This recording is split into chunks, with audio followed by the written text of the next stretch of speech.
Hi, this is Angela G. from No Longer Lukewarm for Red Hot Christians, and one of these videos are for those of you who like to listen while you're maybe doing something else, or for those of you who like to read my blogs. You can find that link in the description box below.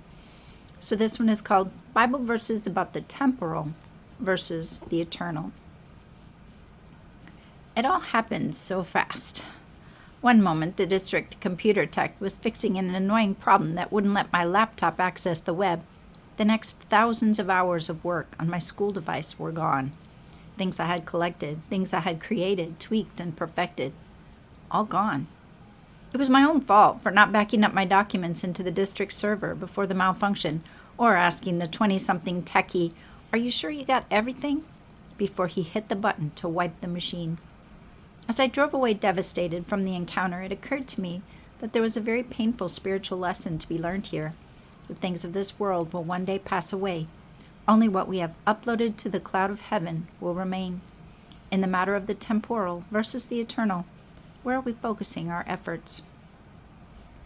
Our lives will be gone in a moment we may not expect. We are not promised tomorrow. 1 Peter 1:24-25, For all flesh is grass, and all the glory of man as the flower of grass. The grass withereth, and the flower thereof falleth away. But the word of the Lord endureth forever. And this is the word, which by the gospel is preached unto you. James 4:14, Whereas ye know not when shall be on the morrow. For what is your life? It is even a vapor, that appeareth for a little time, and then vanisheth away. Psalm 39:5, Behold, thou hast made my days as a handbreadth, and mine age as nothing before thee. Verily every man at his best state is altogether vanity. Selah. Psalm 103, verses 15 and 16. As for man, his days are as grass, as a flower of the field, so he flourisheth. For the wind passeth over it, and it is gone, and the place thereof shall know it no more. Psalm 90, verse 10. The days of our years are 60 years and 10, and if by reason of strength they be 80 years, yet is their strength labor and sorrow, for it is soon cut off, and we fly away. Job 14, 1 and 2. Man that is born of woman is few of days and full of trouble. He cometh forth like a flower, and is cut down. He fleeth also as a shadow, and continueth not. Material possessions are temporary. We can't take things with us when we pass. Proverbs 23:5. Wilt thou set thine eyes upon that which is not? For riches certainly make themselves wings. They fly away as an eagle toward heaven. Ecclesiastes 2:11. Then I looked at all the works that my hands had wrought, and on the labor I had labored to do. And behold, all was vanity and vexation of spirit, and there was no profit under the sun. Matthew 6, verses 19-20. Lay not up for yourselves treasures upon earth, where moth and rust doth corrupt, and where thieves break through and steal. But lay up for yourselves treasures in heaven, where neither moth nor rust doth corrupt, and where thieves do not break through nor steal. 1 Timothy 6:7, For we brought nothing into this world, and it is certain we can carry nothing out. Psalm 39:6, Surely every man walketh in a vain shew. Surely they are disquieted in vain. He heapeth up riches, and knoweth not who shall gather them.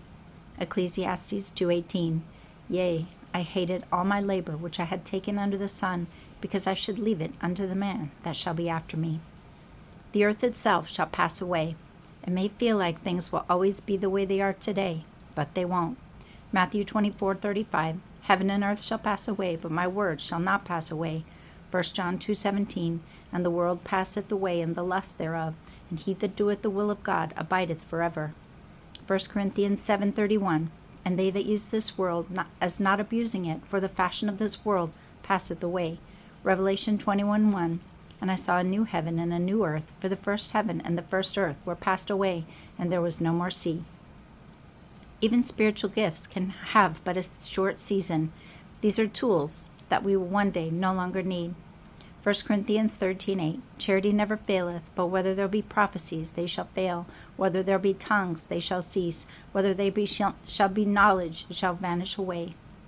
But some things now are eternal. 2 Corinthians 4:18, While we look not at the things which are seen, but at the things which are not seen. For the things which are seen are temporal, but the things which are not seen are eternal.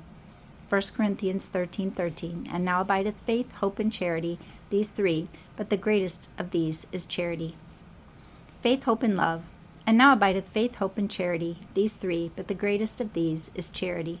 That's 1 Corinthians 13:13. The word abideth is meno in Greek. It's Strong's Concordance number 3306 and means to remain or continue. These are the things that will last forever. They're not going away. As I was considering my laptop situation and the strong spiritual impression I received after it, I happened upon a YouVersion Bible study that really put things into perspective. It's called Control Controllables, Playing Fearless. The whole study is great. It's a sports analogy about focusing on the things we can control and not worrying about the things we can't. But on day 3, there's a terrific section on faith, hope, and love. The study says, if you're looking for things to invest in that last eternally, these 3 do. Faith defines us. It's who we are as Christians. Hope sustains us. Even through the toughest times, we know who God is and where we are going. Love motivates us. It puts faith and hope into action as we seek to love God as He loves us. The temporal versus the eternal. Invest your time, talents, and resources in the things that last. Invest your faith. It's who you are. Make sure your life reflects good stewardship through giving in tithes and offerings, serving in ministry, and discipling others. Spend time daily in prayer, Bible study, and reflection for personal growth and a deeper relationship with Christ. Invest in hope.